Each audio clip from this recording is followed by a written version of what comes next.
Hello everyone, हम discuss कर रहे हैं एनसीईआरटी क्लास 6 और आज का जो टॉपिक है वो है हमारा देश भारत।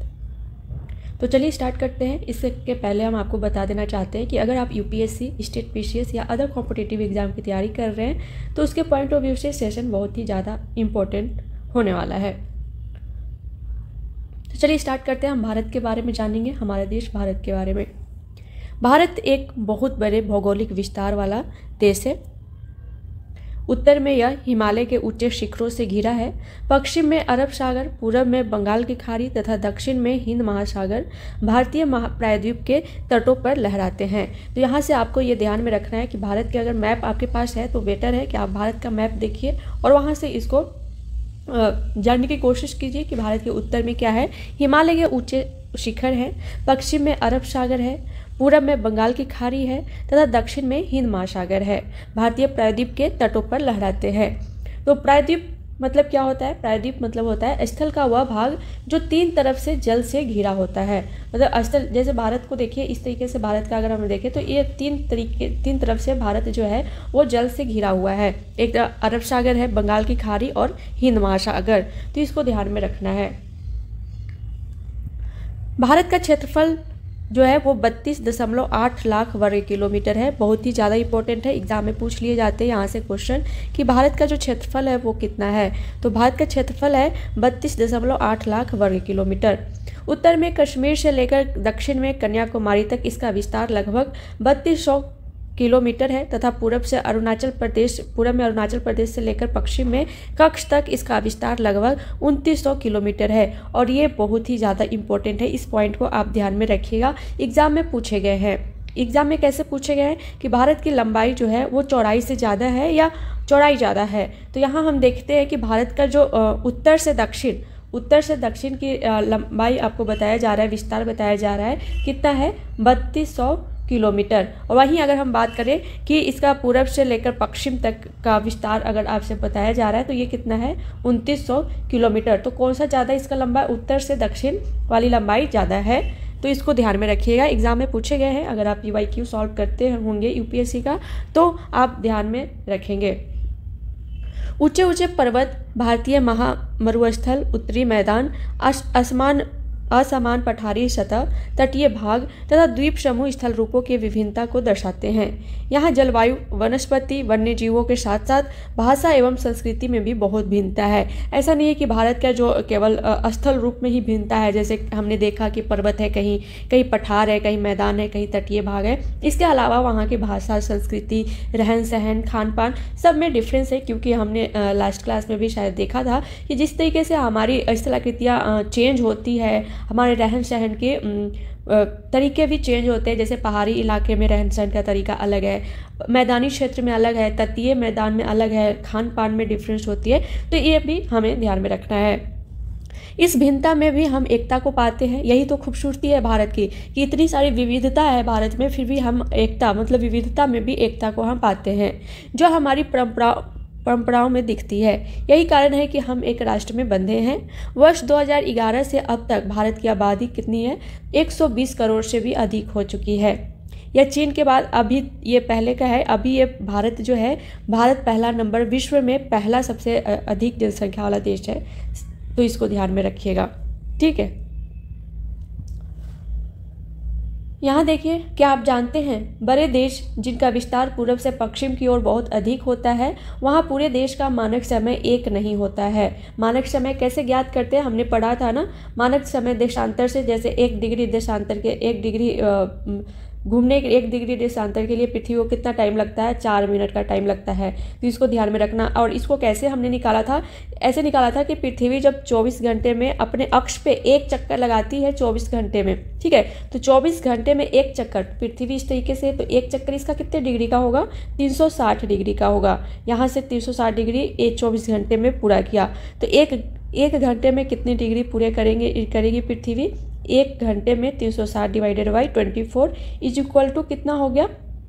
15 डिग्री, ठीक है, 15 डिग्री। और इसको हम और माइनर करें और स्मॉल में करें, जैसे 1 घंटे में 60 मिनट होता है, 60 मिनट में 15 डिग्री, तो 1 मिनट में कितना होगा 60 डिवाइडेड बाई 15 = 4 मिनट। तो यहाँ से हमने ध्यान में देखा था कि किस तरीके से देशांतर जब जैसे यहाँ आपको बताया जा रहा है कि जैसे इसका पूरब से पश्चिम की ओर जितनी ज़्यादा लंबाई हो, पूरब से पश्चिम की ओर बहुत अधिक होता है जिसका विस्तार, वहाँ 1 से अधिक मानक होता है, मानक समय होता है। जैसे यहाँ एग्जाम्पल दिया गया आपको क्या है कि संयुक्त राज्य अमेरिका में 7 एवं कनाडा में 6 मानक समय है। भारत में कितने मानक समय? भारत में 1, और कहाँ से होकर कितने डिग्री से? 82.5 डिग्री से होकर भारत का मानक समय गुजरता है, तो इसको ध्यान में रखिएगा। ठीक है, 82.5 डिग्री, जो कि ग्रीनविच से कितने घंटे आगे है? ग्रीनविच से 5.5 घंटे आगे है, तो इसको भी ध्यान में रखना है। जैसे जैसे हम आगे बढ़ते जाते हैं हमें पीछे का भी रिवीजन करना होता है। ठीक है, अब हम जानेंगे स्थिति के बारे में।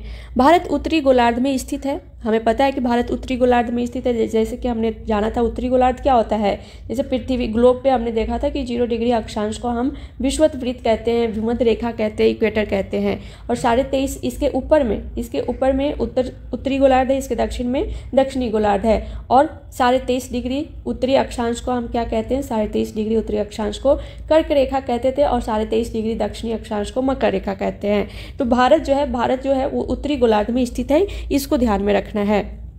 ठीक, और यहाँ हम आपको एक चीज़ और बता देते हैं कि भारत उत्तरी गोलार्ध में स्थित है। इसके अलावा भारत कौन से उत्तरी गोलार्ध में तो स्थित है ही, लेकिन इसके अलावा ये उत्तर पूर्वी गोलार्ध में स्थित है। यहाँ से 0 डिग्री देशांतर, इसके पूरब में पूर्वी गोलार्ध, इसके पश्चिम में पश्चिमी गोलार्ध। तो भारत की अवस्थिति यहाँ है। तो इस तरीके से अगर आपसे भारत की अवस्थिति पूछा जाए कि किस गोलार्ध में है, तो उत्तर पूरब, ये नॉर्थ, साउथ, ईस्ट, वेस्ट, तो भारत की अवस्थिति इसमें है। तो इस तरीके से उत्तर पूरब में भारत की स्थिति होगी, अवस्थिति होगी, तो इसको ध्यान में रखिएगा। ठीक है, कर्क रेखा 23.5 डिग्री उत्तर देश के लगभग मध्य भाग से होकर गुजरती है। दक्षिण से उत्तर की ओर भारत की मुख्य भूमि का विस्तार 8 डिग्री 4 मिनट उत्तर तथा 37 डिग्री 6 मिनट उत्तर है। तो यहाँ दोनों में उत्तर क्यों आ रहा है? क्योंकि भारत पूरी तरीके से उत्तरी गोलार्ध में स्थित है, इस तरीके से उत्तर लिखा हुआ है। ठीक है, अक्षांशों के बीच स्थित है। पश्चिम से लेकर पूरब तक भारत का विस्तार 68 डिग्री 7 मिनट पूरब तथा 97 डिग्री 25 मिनट पूरब देशांतरों के बीच स्थित है। तो यहाँ भी पूरब लिखा हुआ है, क्यों? क्योंकि भारत जो है पूर्वी गोलार्ध में स्थित है, अभी हमने देखा। अगर हम विश्व को पूर्वी एवं पश्चिमी गोलार्ध में बांटते हैं तो भारत की स्थिति किस गोलार्ध में होगी? अभी हमने देखा किस गोलार्ध में होगी, उत्तर पूर्वी गोलार्ध में। बहुत बड़े देशांतरीय विस्तार लगभग 29 डिग्री के कारण यहाँ के 2 छोर पर स्थित स्थानों की स्थानीय समय में बहुत अधिक अंतर हो सकता है। अंतर होगा ना, 1 डिग्री के लिए पृथ्वी को 4 मिनट का समय लगता है। तो आप बताइए कि 29 डिग्री घूमने के लिए पृथ्वी को कितने मिनट का समय लगेगा? 29 × 4। ठीक, तो यहाँ पे अगर स्थानीय समय में बहुत अंतर होता है तो इस तरह की दूरी पर स्थित 2 स्थानों के बीच का अंतर लगभग कितने घंटे का होता है? लगभग 2 घंटे का अंतर होगा। जैसा कि आपने पहले पढ़ा है कि प्रत्येक 1 डिग्री देशांतर के लिए स्थानीय समय में 4 मिनट का अंतर होता है, और ये हमने देखा अभी। पश्चिम में गुजरात की अपेक्षा पूरब के अरुणाचल प्रदेश में सूर्योदय लगभग 2 घंटे पहले होता है। यहाँ भी ध्यान में रखना है। आप पहले पढ़ चुके हैं कि 82.5 डिग्री पूर्व देशांतर की स्थानीय समय को भारत का मानक समय क्यों माना गया है? इस यामियोत्तर को भारत का मानक यामियोत्तर भी कहा जाता है। ठीक, अब हम जानेंगे भारत के पड़ोसी देश के बारे में, कि अब हम भारत के बारे में जान रहे हैं ना। अब भारत के बारे में मतलब किसी भी इंसान के बारे में या किसी चीज़ के बारे में हमें जानना होता है तो हर एक चीज़ जानते हैं। तो यहाँ देखिए, जैसे कि भारत के बारे में हमें जानना है तो पहले हमने देखा कि भारत की लंबाई चौड़ाई कितनी है। ठीक है, भारत का यामियोत्तर मानक समय कहाँ से होकर गुजरता है, भारत का अक्षांशीय विस्तार, देशांतरीय विस्तार के बारे में जाना। अब हम जानेंगे कि भारत के जो सीमाएँ हैं, पड़ोसी देश हैं, कौन कौन से भारत के पड़ोसी देश है। जैसे कि हम भी जहाँ रहते हैं, हमारा घर रहता है, तो हमारे आसपास भी पड़ोसी रहते हैं। उसी तरीके से भारत है तो इनके आसपास भी कौन कौन से पड़ोसी रहते हैं, पड़ोसी देश रहते हैं। तो 7 देशों की स्थलीय सीमाएं इसकी सीमाओं से जुड़ी हुई है। तो यहाँ देखिए कौन कौन से देश है जहाँ भारत की स्थलीय सीमा से जुड़े हुए हैं। जैसे आप देख सकते हैं, यहाँ ये तो भारत आपको दिख रहा है, इतना बड़ा सा भारत। ठीक है, इसके पड़ोसी देश पाकिस्तान है, अफगानिस्तान की भी सीमा लगती है थोड़ा सा। यहाँ चीन भी है। ठीक है, चीन, अफगानिस्तान, पाकिस्तान 1, 2, 3, नेपाल 4, भूटान 5, ठीक है। और कौन हो गए, बांग्लादेश 6 एंड म्यांमार 7, ठीक है। ये सारे भारत के स्थलीय भाग से जुड़े हुए हैं। आप देख सकते हैं पाकिस्तान भी स्थलीय भाग से जुड़ा हुआ है, स्थल भाग, चीन स्थल, नेपाल, भूटान, म्यांमार, बांग्लादेश, ये सबको आपको माइंड मैप करना है। मैप में आपको देखना है, ठीक है, कौन कौन से राज्य जो है आपके पास एटलस है, तो वहाँ देखिए कौन से राज्य किस पड़ोसी देश से किसकी सीमा लगती है। जैसे एक श्रीलंका भी है, तो श्रीलंका का भी यहाँ आप देख सकते हैं जुड़ा हुआ है। और ये कौन सी स्थल जल संधि है, हमने पढ़ा था, याद कीजिए कौन सी जल संधि है, पाक जल संधि। पाक जल संधि के द्वारा भारत जो है वो श्रीलंका से जुड़ा हुआ है, तो इसको ध्यान में रखना है। हमने देखा था पनामा स्थल संधि जो कि उत्तरी अमेरिका और दक्षिणी अमेरिका को जोड़ती है, और यहाँ है पाक जल संधि, तो इसको ध्यान में रखना है, ठीक।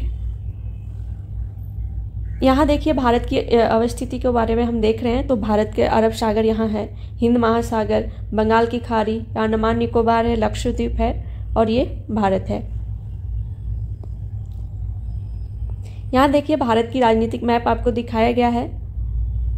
याद कीजिए कि जब हम मैप देख रहे थे, मैप मानचित्र वाले चैप्टर में हम पढ़ रहे थे, तो इस तरीके से सिंबॉलिक प्रतीक आपको दिखाया जाएगा। तो जहाँ भी इस तरीके से सिंबल है, ये अंतर्राष्ट्रीय सीमा है, इस तरीके से सिंबल जो है वो राज्यीय सीमा है, और ये राजधानी है, राजधानी शहर, और ये है राष्ट्रीय राजधानी दिल्ली। तो यहाँ देखिए जम्मू कश्मीर, ठीक है, जम्मू कश्मीर से सीमाएँ किस किस की लगाती है, ये आपका होमवर्क है, कमेंट बॉक्स में बताइए। यहाँ है चंडीगढ़, राजस्थान, गुजरात, महाराष्ट्र, कर्नाटक, केरल, तमिलनाडु, ठीक है, पुदुचेरी, आंध्र प्रदेश। एक बात और ध्यान रखिए, पुदुचेरी जो है ना, ये क्या है, एक केंद्र शासित प्रदेश है। और यहाँ देखिए पुदुचेरी 3 जगह में फैला हुआ है। एक यनम यहाँ आप देख सकते हैं आंध्र प्रदेश के यहाँ पे, माहे केरल के पास है, माहे पुदुचेरी का ही हिस्सा है, और ये कराईकल पुदुचेरी का ही हिस्सा है। तो इस तरीके से इसको ध्यान में रखना है। भुवनेश्वर आंध्र प्रदेश, छत्तीसगढ़, मध्य प्रदेश, उत्तर प्रदेश, उत्तराखंड, बिहार, झारखंड, पश्चिम बंगाल, असम, सिक्किम, अरुणाचल प्रदेश, मणिपुर, ठीक है, नागालैंड, मिजोरम, त्रिपुरा। तो ये सारे स्टेट को भी ध्यान में रखना है कि कौन सी स्टेट किससे, जैसे नेपाल से अगर आपसे पूछा जाए कि नेपाल जो है, नेपाल देश है, उससे भारत की कौन कौन से देश सीमा लगाती है, तो यहाँ देखिए उत्तराखंड है, उत्तर प्रदेश है, ठीक है, बिहार है, ये पश्चिम बंगाल है, और यहाँ सिक्किम की भी सीमा जो है वो नेपाल से लगती है। तो इसको इस तरीके से पढ़ना है और इस तरीके से मैप को ध्यान में रखना है।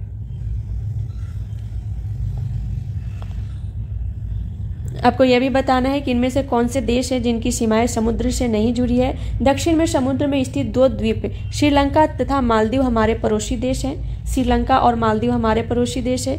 यहाँ देखिए ये श्रीलंका है, ठीक है, श्रीलंका है, इस मैप में आपको दिखाया गया होगा। मालदीव, यहाँ मालदीव है और ये श्रीलंका है।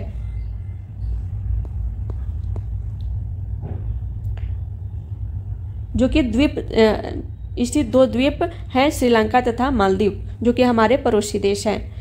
पाक जल संधि, अभी हमने कुछ देर पहले देखा कि पाक जल संधि जो है वो भारत को श्रीलंका से अलग करती है, ठीक है। तो पाक जल संधि, यहाँ कंफ्यूज नहीं होना है, पाक है तो सब मैक्सिमम लोग में के दिमाग में ये आएगा कि पाक मतलब पाकिस्तान, ऐसा नहीं है, पाकिस्तान ही है। पाक जल संधि जो है भारत को श्रीलंका से अलग करती है, इसको ध्यान में रखना है।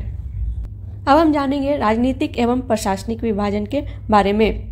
भारत एक विशाल देश है, ठीक है, और प्रशासनिक क्रियाकलापों के लिए देश को 28 राज्यों एवं 7 नहीं, अब तो 8 केंद्र शासित प्रदेश हो गए हैं, ठीक है। 8 केंद्र शासित प्रदेशों में बांटा गया है। दिल्ली भारत की राजधानी है और राज्यों का निर्माण मुख्यतः भाषाओं के आधार पर हुआ है। क्षेत्रफल की दृष्टि से सबसे बड़ा राज्य राजस्थान है तथा सबसे छोटा राज्य गोवा है।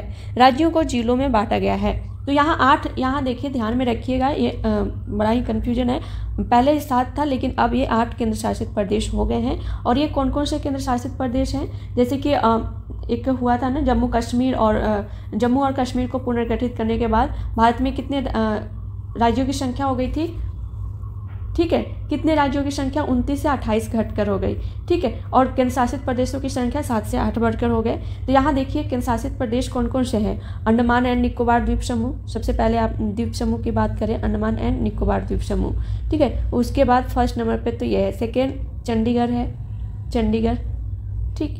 थर्ड नंबर पे क्या है, दादरा और नगर हवेली और दमन और दीव को एक साथ किया गया है। और फोर्थ नंबर पे है दिल्ली, फिर जम्मू और कश्मीर, लद्दाख, ठीक है, लक्षद्वीप एंड पुदुचेरी। तो इसको भी ध्यान में रखिएगा कि कौन कौन से इसके जो है केंद्र शासित प्रदेश हैं। कई बार एग्जाम में पूछ लिए जाते हैं, तो इसको मैप में देखिए, मैप में देखिए कि कौन कौन से इसके केंद्र शासित प्रदेश हैं। तो यहाँ तो जम्मू और कश्मीर है और यहीं पे लद्दाख है जो कि केंद्र शासित प्रदेश है, ठीक है। और इसके अलावा चंडीगढ़ है, चंडीगढ़ भी केंद्र शासित प्रदेश है। और दिल्ली केंद्र शासित प्रदेश है। और इसके अलावा क्या है केंद्र शासित प्रदेश चंडीगढ़, दिल्ली, दादरा नगर हवेली एंड दमन और दीव, दादरा नगर हवेली, दमन और दीव। यहाँ आप देखिए पुदुचेरी, यहाँ देखिए अंडमान निकोबार द्वीप समूह और ये लक्षद्वीप समूह। तो इसको ध्यान में रखिएगा। पुदुचेरी 3 भाग में है, तो ये 3 जगह इसकी अवस्थिति है, तो इसको भी ध्यान में रखना है, यनम, कारिकल एंड माहे।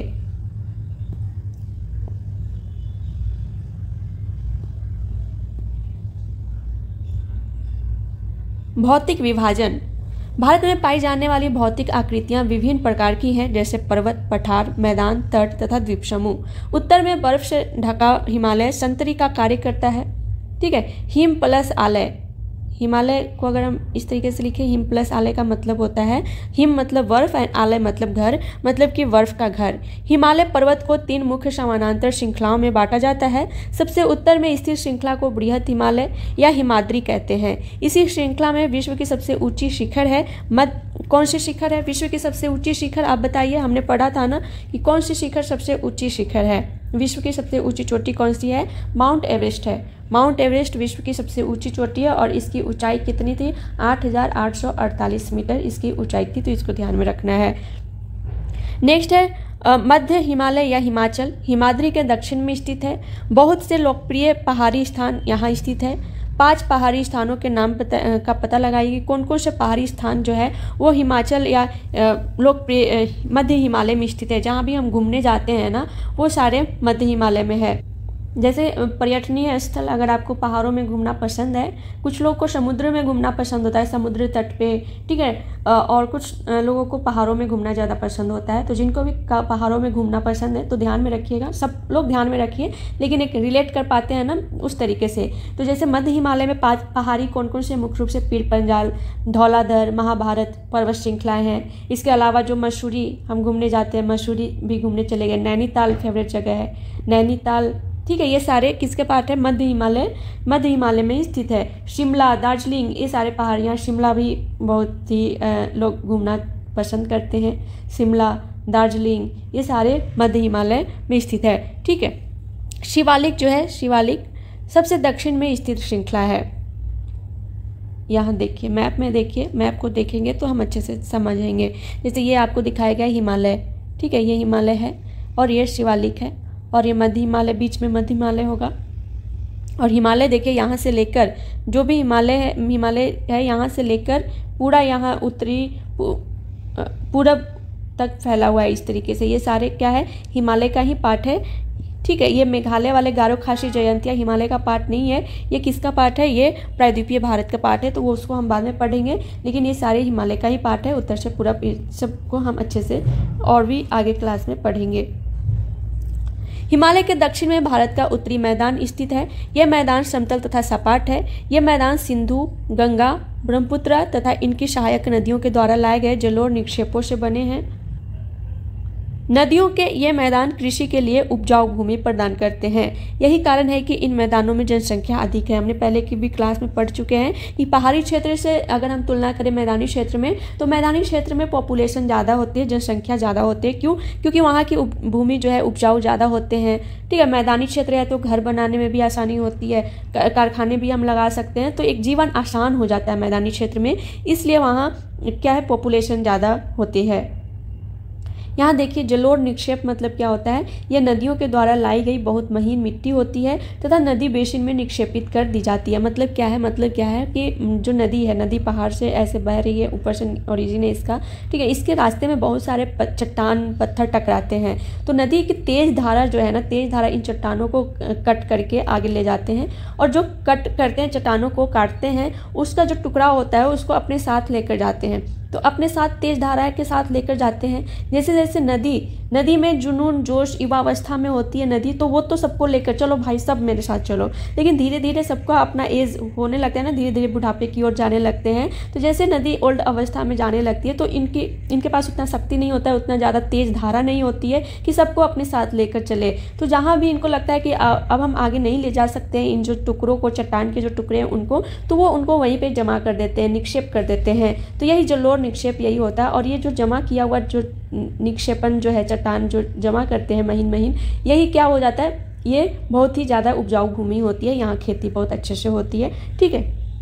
सहायक नदी क्या होती है? सहायक नदी एक नदी या सरिता नदी ही है जो कि मुख्य नदी में किसी भी तरफ से आकर मिलती है तथा अपने जल को मुख्य नदी में विसर्जित करती है। मतलब क्या है कि जैसे कि एक मुख्य नदी है, ऊपर से ओरिजिन है इसका, नदी मुख्य नदी इस तरीके से बह रही है, ठीक है, इस तरीके से, लेकिन इसके पास और भी नदियां आकर मिल जाती है, छोटी छोटी नदियां इस तरीके से कि चलो भाई, इन्होंने पूछा इनसे कि आप कहाँ जा रहे हैं, तो ये बोल देते हैं कि अब इनका जहाँ भी डेस्टिनेशन है, अगर बंगाल की खाड़ी है तो वहाँ बता देंगे।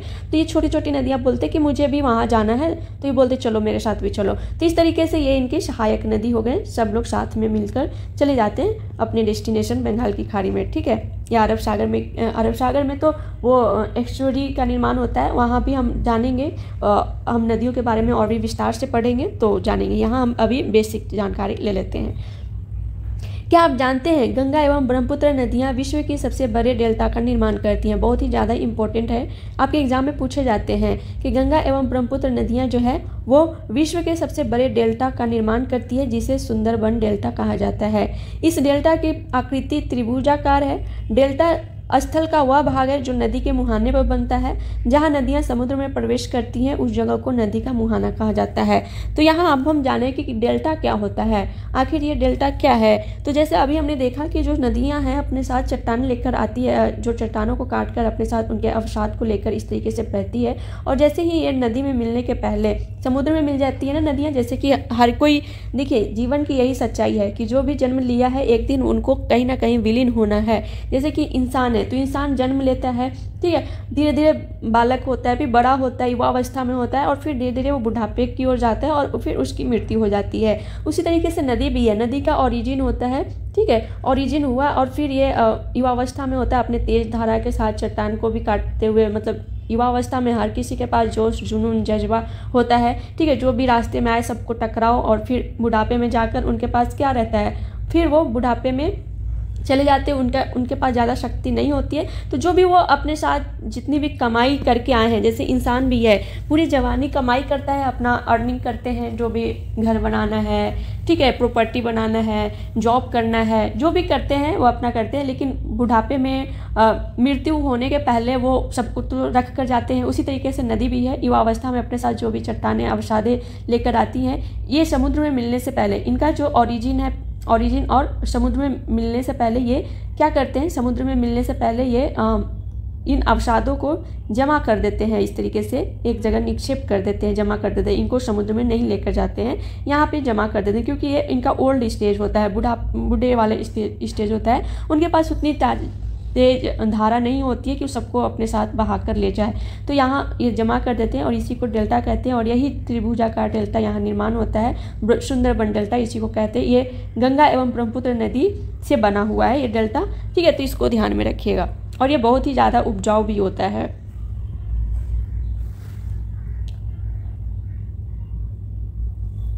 नेक्स्ट है, भारत के पश्चिमी भाग में भारतीय मरुस्थल स्थित है। यह शुष्क, गर्म तथा रेतीला स्थल है। यहाँ वनस्पति की मात्रा बहुत कम है।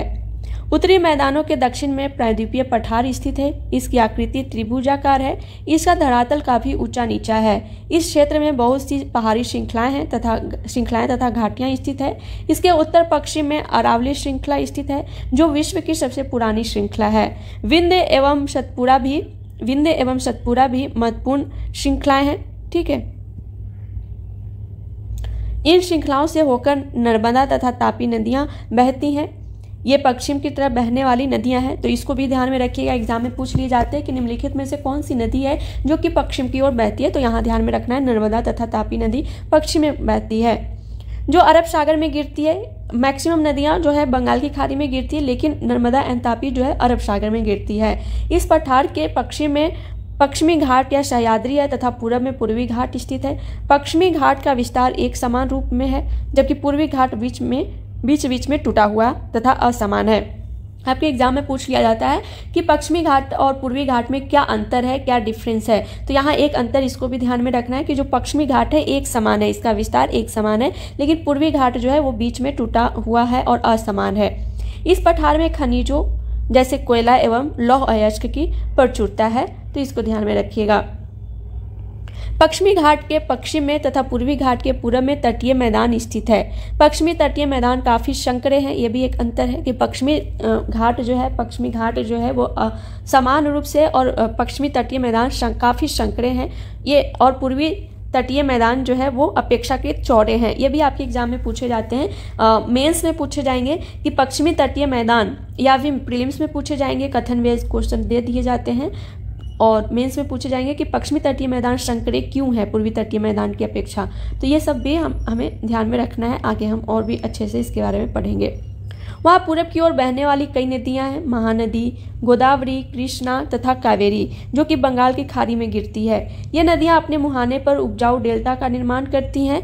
बंगाल की खाड़ी में गंगा एवं ब्रह्मपुत्र नदियों के मुहाने पर सुंदरवन डेल्टा स्थित है। और डेल्टा क्या होता है अभी हमने देखा। यहाँ देखिए, क्या आप जानते हैं परवाल छोटे समुद्री जंतुओं के कंकाल हैं जिसे पॉलिप कहा जाता है। जब जीवित पॉलिप मरते हैं तब उनका कंकाल बच जाता है। अन्य पॉलिप की वृद्धि इन ठोस कंकालों के ऊपर होती है, जो बढ़ते बढ़ते काफ़ी ऊंचे होते जाते हैं तथा इस प्रकार प्रवाल द्वीपों का निर्माण करते हैं। यहाँ देखिए, इस तरीके से प्रवाल द्वीप भी है। कभी मौका मिले तो आप प्रवाल द्वीप देखिए, अंडमान निकोबार और लक्षद्वीप में आप कोरल रीफ भी देखने जा सकते हैं। भारत में दो द्वीप समूह हैं, इसको भी हमने देखा कि भारत में 2 द्वीप समूह हैं। कौन कौन से हैं? लक्षद्वीप समूह अरब सागर में स्थित है, या केरल के तट में से कुछ दूर स्थित प्रवाल द्वीप है ये। ठीक है, तो अगर आपको प्रवाल द्वीप देखने जाना है तो आप लक्षद्वीप जा सकते हैं। ठीक, अंडमान एवं निकोबार द्वीप समूह जो कि भारत से दक्षिण पूर्व दिशा में बंगाल की खाड़ी में स्थित है। क्या आप जानते हैं कि कौन सा द्वीप समूह वर्ष 2004 में सुनामी से प्रभावित हुआ था? बताइए, 2004 में कौन सा द्वीप समूह प्रभावित हुआ था सुनामी से? तो ये कौन सा द्वीप समूह है? ये अंडमान निकोबार द्वीप समूह। ठीक है, इसके साथ ही हिंद महासागर के आसपास की बहुत सारे कई द्वीप समूह इसमें शामिल से तटवर्ती क्षेत्र भी प्रभावित हुए थे। ठीक है, तो इसको ध्यान में रखिएगा। जैसे उसके तटीय राज्य जैसे तमिलनाडु, आंध्र प्रदेश, केरल, ये सारे प्रभावित हुए थे, ज़्यादा प्रभावित हुए थे उस टाइम। ठीक, समाचार पत्रों तथा लोगों से बातचीत के जरिए जानकारी प्राप्त कीजिए कि जब सुनामी भारतीय तट से टकराई थी तो किस प्रकार लोगों ने अलग अलग तरीके से इस चुनौती का सामना किया था। सुनामी एक विशाल सागरीय तरंग है जो समुद्र तट पर भूकंप के कारण उत्पन्न होती है। तो इसको भी ध्यान में रखना है क्या कि सुनामी क्या है, एग्जाम के पॉइंट ऑफ व्यू से इंपॉर्टेंट है और आपको जानना भी जरूरी है कि सुनामी क्या है। कि एक विशाल सागरीय तरंग है जो कि जब समुद्र तल पर भूकंप आती है उस टाइम भूकंप के कारण उत्पन्न होती है। ठीक है, तो इसको ध्यान में रखना है। अगर आपसे कोई पूछे कि बताओ भाई सुनामी क्या है, तो विशाल सागरीय तरंग है जो समुद्र तल पर भूकंप के कारण उत्पन्न होती है। तो इसको ध्यान में रखिएगा। हम मैप देख लेते हैं। ज्योग्राफी जब भी आप पढ़ें अपने साथ एक मैप रखिए। ठीक है, एटलस रखिए। यहाँ देखिए, हमने हिमालय के बारे में देखा था। अब उसके दक्षिण में ये क्या है, मैदानी इलाका है जो कि नदी है। देखिए, ये गंगा नदी है। गंगा नदी में और भी इनकी सहायक नदियाँ आकर मिल रही है, इधर से आप देख सकते हैं। ठीक है, और ये चंबल नदी भी इनमें आकर, जमुना नदी भी इनकी सहायक नदी है। इस तरीके से हमने देखा। यहाँ देखिए, इसके पश्चिम में ये क्या है, ये मरुस्थल है, अरावली श्रेणी है ये। ठीक है, विंध्य श्रेणी है, सतपुरा श्रेणी है। नर्मदा एंड तापी 2 ऐसी नदियां हैं जो कि बंगाल की खाड़ी में गिरती है, तो इसको ध्यान में रखिएगा। बंगाल की खाड़ी में नहीं, नर्मदा एंड तापी 2 ऐसी नदियां हैं जो कि अरब सागर में गिरती है। बाकी सारी नदियां जैसे कि गंगा नदी है, ठीक है, गोदावरी नदी, महानदी, कृष्णा नदी, कावेरी नदी, ये सारे बंगाल की खाड़ी में गिरती है। और यहाँ हमने एक और चीज़ देखा था कि गंगा और ब्रह्मपुत्र नदी बंगाल की खाड़ी में गिरने के पहले क्या बनाती है, यहाँ क्या बनाती है, ये सुंदरबन डेल्टा का निर्माण करती है। उसी तरीके से सारी नदियाँ जब भी, जैसे महानदी जो है ये भी बंगाल की खाड़ी में गिर रही है, लेकिन इसके पहले, गिरने के पहले ये भी यहाँ पे डेल्टा का निर्माण करती है, और जहाँ डेल्टा बनता है वो क्षेत्र उपजाऊ होता है। तो इस तरीके से हमें रिलेट करके भी पढ़ना है। जब हमें पता चल गया कि यहाँ, जैसे कि यहाँ गोदावरी नदी है, ये भी यहाँ बंगाल की खाड़ी में गिर रही है, लेकिन इसके पहले ये डेल्टा का निर्माण करेगी, तो हमें पता चल जाएगा हम कैसे रिलेट करेंगे कि यहाँ डेल्टा का जब ये निर्माण करेगी नदी, तो डेल्टा मतलब यहाँ की जो ज़मीन है वो बहुत ही ज़्यादा उपजाऊ है। जब ज़मीन उपजाऊ है तो वहाँ पॉपुलेशन भी ज़्यादा होंगे। तो इस तरीके से हमें रिलेट करके पढ़ना होता है ज्योग्राफी को। ठीक है, ये देखिए तटीय क्षेत्र है, पश्चिमी तटीय क्षेत्र है और ये पूर्वी तटीय क्षेत्र है। पश्चिमी तटीय क्षेत्र के बारे में हमने क्या देखा था कि ये संकरा है, पश्चिमी तटीय क्षेत्र, और पूर्वी तटीय क्षेत्र थोड़ा यहाँ देखिए, क्योंकि यहाँ चौड़ा है, क्योंकि यहाँ डेल्टा का भी तो निर्माण कर रही है ना ये नदियाँ। ये सारी चीज़ें हमें ध्यान में रखना है। खंबात की खाड़ी यहाँ है, कक्ष की खाड़ी है। तो मैप को भी आपको डेली पढ़ना है और डेली रिवाइज करना है। मैप को भी डेली आप खुद से बना सकते हैं, खुद भी प्रैक्टिस कीजिए, क्योंकि मेंस में आपको मैप ड्रॉ करना कंपलसरी होता है। आप करेंगे तो आपका मार्क्स ज़्यादा आएगा। यहाँ देखिए सिंधु नदी है, और सिंधु नदी की सहायक नदियाँ भी है। इस तरीके से बहुत सारी नदियाँ इनमें आकर मिल रही है।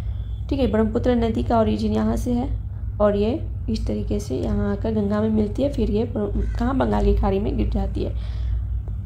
लक्षद्वीप, यहाँ अंडमान निकोबार द्वीप समूह,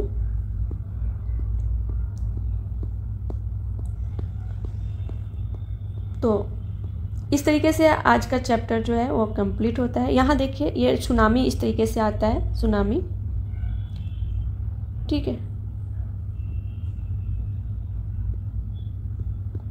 आपका चैप्टर कंप्लीट होता है। अब टाइम है क्वेश्चन आंसर प्रैक्टिस का। आप क्वेश्चन आंसर प्रैक्टिस कीजिए, और अगर आप डेली आंसर लिखते हैं तो आपके लिए सही रहेगा। बेसिक से अगर आप तैयारी करना चाहते हैं, बहुत सारे बच्चों को प्रॉब्लम होती है कि हम आंसर का आंसर लिखना स्टार्ट करें, तो आप यहाँ से आंसर लिख सकते हैं। जैसे यहाँ लिखा हुआ है कि भारत को कितने भौतिक भागों में विभाजित किया जाता है, उनके नाम लिखिए। यहाँ से बेनिफिट आपका ये होगा कि साथ ही साथ आपका कॉन्सेप्ट तो क्लियर होगा ही, साथ ही साथ आपका आंसर राइटिंग प्रैक्टिस होगी, और इसके अलावा आपका जो प्रीलिम्स बेसिस पे भी आपका मल्टीपल चॉइस भी आप क्वेश्चन आसानी से सॉल्व कर सकते हैं। तो ये सारे क्वेश्चन का आंसर लिखकर आप सेंड कर सकते हैं। कुछ भी प्रॉब्लम हो, कुछ भी पूछना है तो आप कमेंट बॉक्स में ज़रूर पूछ सकते हैं। तो आज के लिए इतना ही, मिलते हैं नेक्स्ट क्लास में नेक्स्ट टॉपिक के साथ। तब तक के लिए thank you so much and all the best.